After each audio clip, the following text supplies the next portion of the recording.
So I want to hear your guys' perspectives on how you hire, how you source these candidates, and then when is enough enough? Like, when do you fire candidates? How do you fire candidates? Do you guys do things like severance pay?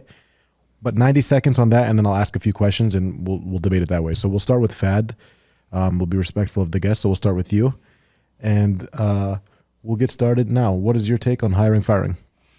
I mean, hiring and firing, kind of goes in a fast perspective. Back then in like 2000, things shifted. It was the employee that were asking, like, how much can I make? Or are you going to pay me? Back in 2020, when things shifted from, more the employer, aspect, first the employee and then the employer, so the employee had all the power. So when you did go into trying to hire somebody back then, they were, what are you going to pay me? What's my pay? What's this? And they're questioning you, and you're the one interviewing them for a job. It's like they forgot realistically like how a job worked. You work, you give us your time, we pay you with our money as a company.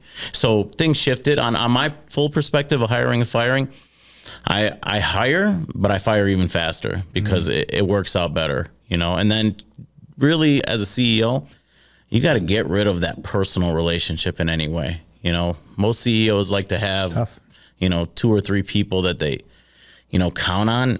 I've kind of gone the route of just, I don't need anybody. I'll do it myself, and I'll take on somebody that's going to like help me out and be there for me like a team member. Once I see that, hey, they're not engaged anymore, they're gone. Yeah. It's better to be that way.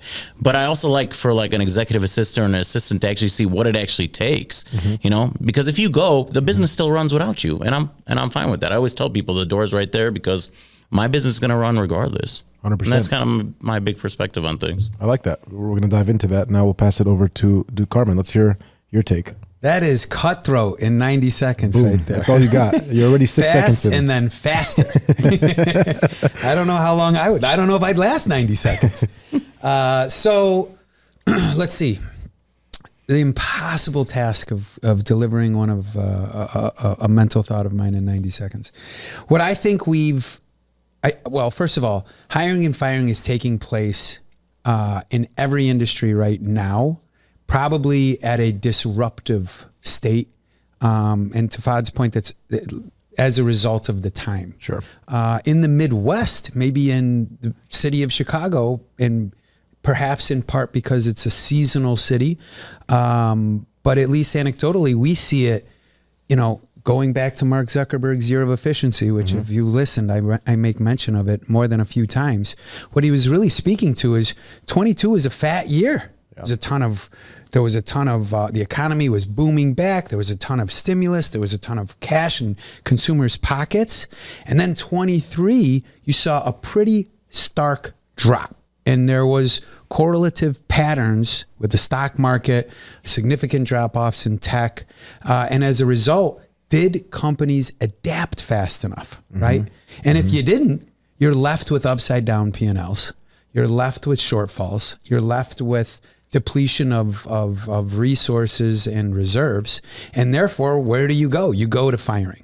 So when it comes to hiring, and for any of the listeners, he'd mentioned a great point really quickly. You've got to be a team member. But what does that mean? Like, I think anybody out there would say, I want to be a team member.